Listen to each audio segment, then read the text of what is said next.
Amod Jambusar national highway number 64 પર આવેલા ધાધર નદીના બ્રિજ પર લોડ ટેસ્ટિંગની કામગીરી શરૂ થતાં ભરૂચ જિલ્લા કલેક્ટરના જાહેરનામા મુજબ બ્રિજને વાહન વ્યવહાર માટે સંપૂર્ણપણે બંધ કરી દેવાયો હતો।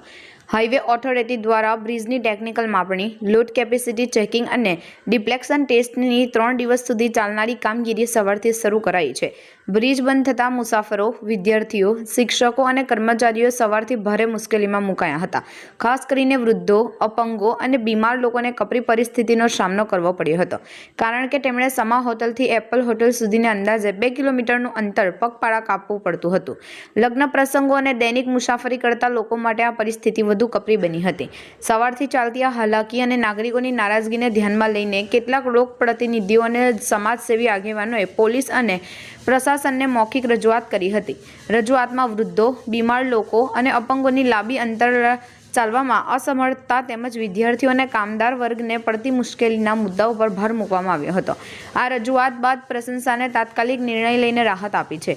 હવે એપેક્સ કંપની નજીક રિક્ષા અને હળવા વાહનોને જવાની મંજૂરી આપવામાં આવી છે, જેના પરિણામે નાગરિકોને પહેલાની જેમ 2 કિલોમીટરના બદલે હવે માત્ર 100 મીટર જેટલું જ અંતર પગપાળા કાપવું પડશે। કોંગ્રેસ પ્રમુખ નરેન્દ્ર પટેલ ઉર્ફે કાજી દ્વારા પ્રશાસન સમક્ષ ખાસ માંગણી કરવામાં આવી છે કે બ્રિજની બંને બાજુએ એક એમ્બ્યુલન્સ તહેનાત કરવામાં આવે, જેથી કોઈ ઇમરજન્સી સ્થિતિમાં કે બીમાર કે વૃદ્ધ લોકોને તાત્કાલિક તબીબી સારવાર મળી રહે અને તેમને હાલાકીનો સામનો ન કરવો પડે। આજરોજ તારીખ 22 થી લઈને 24 તારીખ સુધીને આમોદ અને જંબુસરનો જોડતો અગત્યનો ઢાઢર બ્રિજ જે વૈકલ્પિક વ્યવસ્થાને કારણોસર બંધ રાખવામાં આવ્યો છે, તેના કારણે જે રાહદારીઓને તથા જે દર્દીઓને, કેન્સરગ્રસ્ત વ્યક્તિઓને, લખવાગ્રસ્ત વ્યક્તિઓને જે અવારનવાર તકલીફ પડી રહી છે, તેની માટે અમે પ્રશાસનને કહેવા માગીએ છીએ કે જંબુસર તરફ અને આમોદ તરફ એક 108ની એમ્બ્યુલન્સની વ્યવસ્થા રાખે, વૈકલ્પિક વ્યવસ્થા।